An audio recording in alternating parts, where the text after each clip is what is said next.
कार्यालयासमोर जे तुम्ही आमरण उपोषण घेतलेलं आहे त्यात तुमच्या काय मागणी आहे? जवळपास आम्ही 16 तारखेपासून आमरण उपोषणाला बसलो. या 16 तारखेपासून आम्ही जवळपास 20 मागण्या घेऊन या आमरण उपोषणाला बसलो.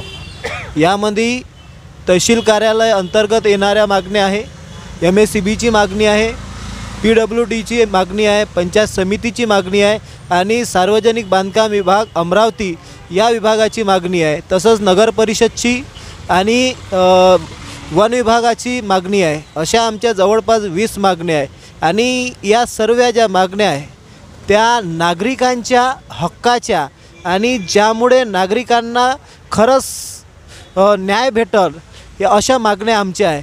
जवळपास MSCBचा विषय हा संपूर्ण वरुड तालुक्यामध्ये सतत जाणवत आहे. व्होल्टेजचा प्रॉब्लेम असो, मेंटेनन्सचा प्रॉब्लेम असो किंवा त्यामुळे बऱ्याच गोष्टी डोळ्यासमोर दिसून येऊन राहिल्या तालुक्यामध्ये जाणवते.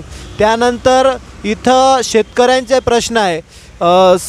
जे आता शेतकऱ्यांचे पीक वर आलेले आहे आणि त्या वर आलेल्या पिकाचं संपूर्ण जनावरं इथं वन प्राणी जे आहे संपूर्ण पिकाचं नाश करत आहे. संपूर्ण पीक आता निष्ठानाश झालेला दिसून येते. तसंच गारपिटीचा प्रश्न होता, जे KYC होऊनसुद्धा पैसे मिळालेले नाही. नगरपालिकेचे प्रश्न आहे की नगरपालिकेने जे कामं केले आहे त्या कामातून बराच भेसळ झालेला आहे आणि भेसळ झालेल्या कामामध्ये बोगस कामं डोळ्यासमोर दिसून येऊन राहिले. त्यानंतर कितीतरी वर्षापासून कामं मंजूर झाले पण अजूनपर्यंत कामं करण्यात आलेली नाही असे प्रश्न आहे. त्यानंतर महात्मा फुले चौकातून तर पांडुरंग चौकापर्यंत आणि 80 फुटाचा रोड जो बायपास झालेला आहे साई मंदिराकडचा, त्या रोडातील जवळपास इलेक्ट्रिक काम झालेलं आहे. ते जुने साहित्य जे होते ते साहित्य आज कुठे आहे हा प्रश्न आम्ही केलेला होता. राशन कार्ड चा विषय होता, जे अनेक दिवसापासून रद्दीमध्ये अर्ज पडलेले अजूनपर्यंत निकाली लागलेले नाही.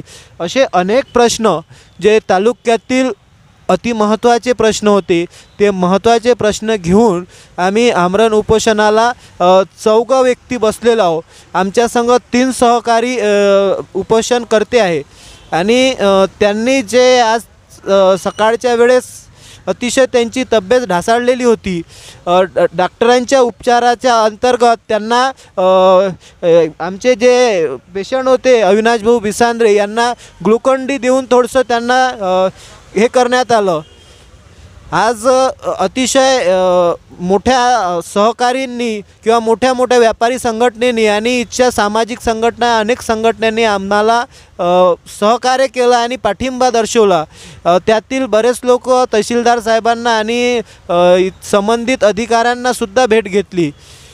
मी या आमरण उपोषणाच्या मंडपातून तुम्हाला सर्व प्रेक्षकांना एकच सूचना देतो किंवा इथल्या अधिकाऱ्यांना एक कळकळीची विनंती करतो की आतापर्यंत तुम्ही आमचं सब्र रूप पाहिलेलं आहे. आता तुम्ही तीव्र रूप पहा आणि या रूपामध्ये आम्ही कुठला पाऊल उचलू हे संपूर्ण संघटनेच्या मार्फत व इथल्या नागरिकांच्या मार्फत तुम्हाला दिसून पडेल. उद्याचा दिवस जर इथे आमरण उपोषणाचा निकाल लागला नाही तर आम्ही पुढचा पाऊल हा अतिशय तीव्र स्वरूपाचा दिसणार आहे. ते तहसील कार्यालयाला गेट बंद करायचं असेल किंवा रस्त्यावर उतरायचं असेल, हे संपूर्ण पाऊल संघटनेच्या वतीनं पुढचा राहील हे मी इथून उपोषणकर्ता सुशील बेले इथून आवाहन करतो.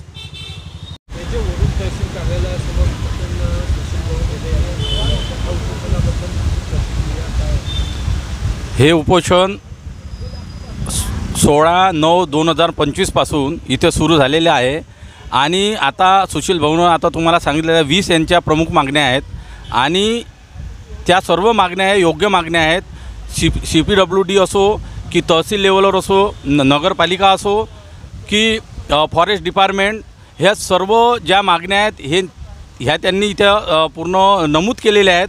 परंतु अद्यापही फॉरेस्ट डिपार्टमेंटचे संबंधित अधिकारी इथं आलेले नाहीत, MSCBचे अधिकारी इथे आलेले नाहीत आणि इथं आज उपोषणाचा 3रा दिवस आहे आणि त्यांची तब्येत हे खालावलेली आहे आणि हे सर्व कर्मचारी जे अधिकारी आहेत ते दिवसभर आपली नोकरी करतात, मस्त जेवण करतात, घरी झोपी जातात, आपल्या परिवारासोबत राहत आहे, परंतु इथे जे आता उपोषण करते हे आपल्या परिवाराला मिळू शकत नाही, भेटू शकत नाही. यांच्यावर काय म्हणजे होत असेल हे यांना समजण्याची गरज आहे. त्यांचा एक लहान बाळ आहे, आजच त्याला तापानं फणफणलेला आहे आणि म्हणून एखादाचा कोणी अनहोनी झाल्यावर यांचं म्हणजे लक्ष वेधित होणार आहे काय?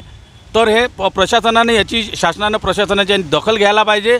आणि यामध्ये आता ज्या बऱ्याचशा सामाजिक संघटना आहेत त्या सर्व संघटना यांनी पाठिंबा दिलेला आहेत आणि ह्या मागण्या वेळेत मार्गी लागल्या नाहीत उद्यापर्यंत तर ह्या सर्व संघटना याच्यामध्ये सामील होऊन याचं तीव्र रूप हे धारण करेल आणि याचे जिम्मेदार काही अनहोनी घडली तर हे शासन आणि प्रशासन राहील, असं मी भारतीय बौद्ध महासभा तालुका अध्यक्ष या नात्याने मी तुम्हाला सांगत आहे. माझं एवढंच म्हणणं आहे शासनाला की त्यांनी लवकरात लवकर आमच्या मागण्या पूर्ण करावं आणि आम्हाला इथून शासनाने सहकार्य करावं. एवढंच माझं म्हणणं आहे.